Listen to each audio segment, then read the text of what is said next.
Hello all, welcome back to Telugu explanation of Indian economy Ramesh Singh. And so ఈరోజు మనం emphasis on public sector from third chapter evolution of Indian ఎకానమీలో ఇది last part.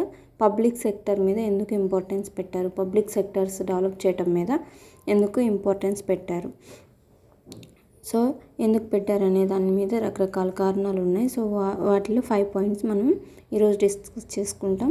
So with this topic, ఈ టాపిక్తో మనకి third chapter అయిపోతుంది. We will finish up third chapter, end అయిపోతుంది ఇంకా. సో మనకి ఇప్పుడు ఫస్ట్, సెకండ్, థర్డ్ చాప్టర్స్ అయిపోతాయి. ఈ టాపిక్ చాలా ఈజీగా ఉంటుంది. కొంచెం ఫాస్ట్గా చెప్తాను, ఈజీగా చెప్తాను. సో 3 చాప్టర్స్ మనం ఫినిష్ చేసుకుంటాం. అండ్ సెకండ్ చాప్టర్లో కొంత టాపిక్ రిమైనింగ్ ఉంది, అది కూడా నేను ఎక్స్ప్లెయిన్ చేసేస్తాను. సో ఇంపార్టెంట్ టాపిక్స్ కూడా డిలే అవ్వకుండా ఉండాలి కాబట్టి ఇలా చేస్తున్నాను. ఫస్ట్ ష్యూర్ అన్ని టాపిక్స్ మనం చేద్దాం. సో నేడు ఉన్న వాళ్ళు ఎవరైనా ఉంటే ఇప్పుడే కొంచెం షేర్ చేయండి వాళ్ళకి కూడా. సో వాళ్ళు కూడా ఫస్ట్ స్టార్టింగ్ నుంచి ఫాలో అయితే వాళ్ళకి కూడా బాగుంటుంది, ఈజీగా అర్థం చేసుకుంటారు, కరెంట్ ఆస్పెక్ట్స్ మీద కాన్సన్ట్రేట్ చేయొచ్చు, బాగుంటుంది. వీడియోస్ అన్నీ కూడా చూడండి, మీకు చాలా బాగా టైం సేవ్ అవుతుంది. So emphasis on the public sector. The state was to be given an active and dominant role in the economy. It was very much decided by the time India became independent. So స్టేట్కి ఏమి ఇవ్వాలంటే active role ఇవ్వాలంటే చాలా మంచి role ఇవ్వాలి, dominant role ఇవ్వాలి. State అన్ని decide చేసేటట్టుగా స్టేట్కి మంచి రోల్ ఇవ్వాలి, ఇంపార్టెంట్ పాత్ర అనేది ఆర్థిక వ్యవస్థలో స్టేట్కి ఇవ్వాలి. It was very much decided by the time India became independent. ఇండియాకి స్వాతంత్రం వచ్చేటప్పటికల్లా అది డిసైడ్ చేసి పెట్టి ఉన్నారు. There were no doubt about it in the minds of the people who form the dominant political frame at the time. So doubt ఏం లేదనమాట, ఎవరు అప్పుడు డామినెన్స్ అనేది అంటే అధికారంగా ఎవరున్నారనే దాంట్లో డౌట్ ఏం లేదు జనాల ఆలోచనలో. So naturally there was going to be a giant structure of the government controlled enterprises to be known as the public sector undertakings. So PSUs చాలా పెద్దవిగా ఉండబోతున్నాయి. అండ్ ఇవి ఎక్కువ మందికి ఎంప్లాయ్మెంట్ ఇవ్వబోతున్నాయి అండ్ గవర్నమెంట్ కంట్రోల్లో ఉంటాయి కాబట్టి ఇవి చాలా మంచివని చెప్తున్నారు. Criticism aside, there were at the time a strong logic behind the glorification of PSUs.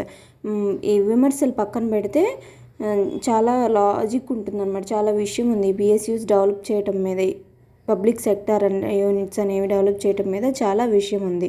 Some of the reasons for heavy investments in the PSUs were purely natural while others were consequential in nature. Some of the reasons, కొన్ని కారణాలు ఈ PSUs మీద బాగా invest చేయటం మీద, డబ్బు పెట్టడం మీద కొన్ని సహజంగా చేస్తే, కొన్ని ఒక ప్రతిఫలాన్ని ఆశించి చేశారనమాట. వేర్ కాన్సిక్వెన్షియల్ ఇన్ నేచర్ అంటే తర్వాత జరిగే పరిణామాలని ఆలోచించి చేశారు, అంటే మంచి జరుగుతుందనే ఉద్దేశంతో.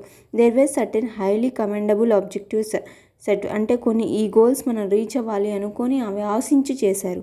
There were certain highly commendable objectives set for them. Some other goals would go on to serve the very soul of the mixed economy.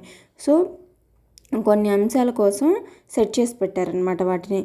And కొన్ని గోల్స్ కూడా ఉన్నాయన్నమాట మిక్స్డ్ ఎకానమీలో బాగా సక్సెస్ అవ్వడానికి కొన్ని గోల్స్ కూడా పెట్టుకున్నారు. So we must go for an impartial and rational analysis of the matter in the midst of the criticism of PSUs and the contemporary moves of the privatising them to understand their roles in the Indian economy. So we must go for impartial అంటే మనం పక్షపాతం లేకుండా తెలివిగా ఆలోచించి వీటి గురించి విమర్శల గురించి కూడా తీసుకొని, పిఎస్యూస్ విషయంలో విమర్శలను కూడా తీసుకొని, అప్పుడు వచ్చిన విమర్శల గురించి కూడా తీసుకొని మనం ముందుకెళ్లాల్సిన అవసరం ఉంది. We may understand the reasons behind the ambitious expansion of the PSUs in the face of the following major requirements. So కింద ఇచ్చిన వివరాల వలన మనం అసలు పిఎస్యూస్ని ఎక్స్పాండ్ చేయటం అంటే విస్తరింప చేయటం వెనుక ఉన్న అంబిషన్ ఏంటి, వాళ్ళ గోల్ ఏంటి, దానికి అని చెప్పేసి చెప్తున్నారు. ఏంటో చూద్దాం ఆ రీజన్స్. సో ఇక్కడ పెద్దగా అర్థం చేసుకోవడానికి ఏముండదు, చాలా సింపుల్ టాపిక్స్ ఇవన్నీ కూడా, అర్థం చేసుకోవడానికి ఏం లేదు. కొంచెం డిఫికల్ట్ టాపిక్ అంతా ముందు అయిపోయింది మనకి. ఇక్కడ సో 5 టాపిక్స్ ఉంటాయి. ఎందుకు పిఎస్యూస్ని ఎక్స్పాండ్ చేస్తారు, దేనికోసం అనేది, పబ్లిక్ సెక్టర్ యూనిట్స్ని. సో ఫాస్ట్గా ఇవి ఫినిష్ అప్ చేసేసుకుందాం. Infrastructural needs. Every economy whether it is agrarian, industrial or post industrial needs suitable levels of infrastructure such as power, transportation and communication. Without their healthy presence and expansion, no economy can grow and develop. So ఇక్కడ ఏం చెప్తున్నారంటే ప్రతి ఒక్క ఆర్థిక వ్యవస్థకి అది వ్యవసాయపరమైనది, వ్యవసాయ రంగంలో అభివృద్ధి చెందిన వ్యవసాయపరమైన అగ్రేరియన్ ఎకానమీ కానీ, ఇండస్ట్రియల్ పరిశ్రమ రంగంకి సంబంధించిన ఆర్థిక వ్యవస్థ కానివ్వండి, అంటే మేజర్ పీపుల్ దేని మీద డిపెండ్ అయి ఉన్న, అగ్రేరియన్ మీద వ్యవసాయ రంగం మీద, ప్రైమరీ సెక్టర్ మీద డిపెండ్ అయి ఉన్న, సెకండరీ సెక్టర్ మీద డిపెండ్ అయిన, ఆర్ పోస్ట్ ఇండస్ట్రియల్ తర్వాత ఇండస్ట్రియల్ అయినా కూడా ఏమవుతుందంటే need suitable levels of infrastructure అనేది ఉండాలి, వాళ్ళకి కావాల్సిన సదుపాయాలు ఉండాలి. ఏంటవి? పవర్, ఎలక్ట్రిక్ పవర్ ఉండాలి, కరెంట్ ఉండాలి, ట్రాన్స్పోర్టేషన్ రవాణా ఉండాలి, కమ్యూనికేషన్ ఒక కమ్యూనికేషన్ అనేది ఉండాలి, ఒకళ్ళకి ఒక చోట నుంచి ఒక చోటకి విషయం అందే ఒక టెలిగ్రామ్ కానివ్వండి, మొబైల్ ఫోన్స్ కానివ్వండి, టెలిఫోన్ సర్వీస్ కానివ్వండి, ఇలాంటివన్నీ. So without their healthy presence, అవి సరిగ్గా లేనప్పుడు, అండ్ ఎక్స్పాన్షన్ అవి సరిగ్గా లేనప్పుడు, అన్ని చోట్ల అది లేనప్పుడు ఎకానమీ, ఆర్థిక వ్యవస్థ అనేది డెవలప్ అవ్వలేదు. So at the eve of independence టైంలో India was having almost no presence of these 3 basic requirements.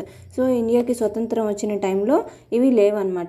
Electricity లేదు, ఇక్కడ పవర్ లేదు, కరెంట్ లేదు, ట్రాన్స్పోర్టేషన్ రవాణా లేదు, కమ్యూనికేషన్ లేదు. So there was just beginning in the area of railways. అప్పుడప్పుడే railways అనేవి పోస్ట్ అండ్ టెలిగ్రాఫ్ అప్పుడప్పుడే స్టార్ట్ చేస్తున్నారు. పోస్ట్ ఒకటి, టెలిగ్రాఫ్ ఒకటి, నెక్స్ట్ రైల్వేస్ ఒకటి, రైలు మార్గం ఒకటి అప్పుడప్పుడే స్టార్ట్ చేస్తున్నారు. So power was restricted to selective homes of the government and the princely states. Power అనేది, కరెంట్ అనేది ఎక్కడెక్కడ ఉంటుంది, కొన్ని ఇళ్లకు government restricted to government and the princely states, అంటే గవర్నమెంట్కి సంబంధించిన ఇళ్లకు, అంటే బాగా పదవిలో ఉన్న వాళ్ళకు, ప్లస్ ప్రిన్స్లీ స్టేట్స్ ప్రిన్సెస్ వాళ్ళ రాజ్యాలు ఉంటాయి, వాళ్ళకి ఉండేవి. It means even if India had opted for agriculture as it's prime moving force, it had to develop the infrastructure sector. So ఒకవేళ అగ్రికల్చర్ని, వ్యవసాయ రంగాన్ని ఎన్నుకున్నా కూడా, ప్రైమ్ మూవింగ్ ఫోర్స్కి ముందుగా వ్యవసాయ రంగాన్ని డెవలప్ చేసినా కూడా it had to develop the infrastructure sector. వ్యవసాయ రంగాన్ని డెవలప్ చేసినా కూడా ఇన్ఫ్రాస్ట్రక్చర్ అనేది ఉండాలి. కాబట్టి ఈ పిఎస్యూస్ స్టార్ట్ చేశారు. సో ఇవి అన్నీ పిఎస్యూస్ చేయాల్సినవే కదా, పవర్, ట్రాన్స్పోర్టేషన్, కమ్యూనికేషన్.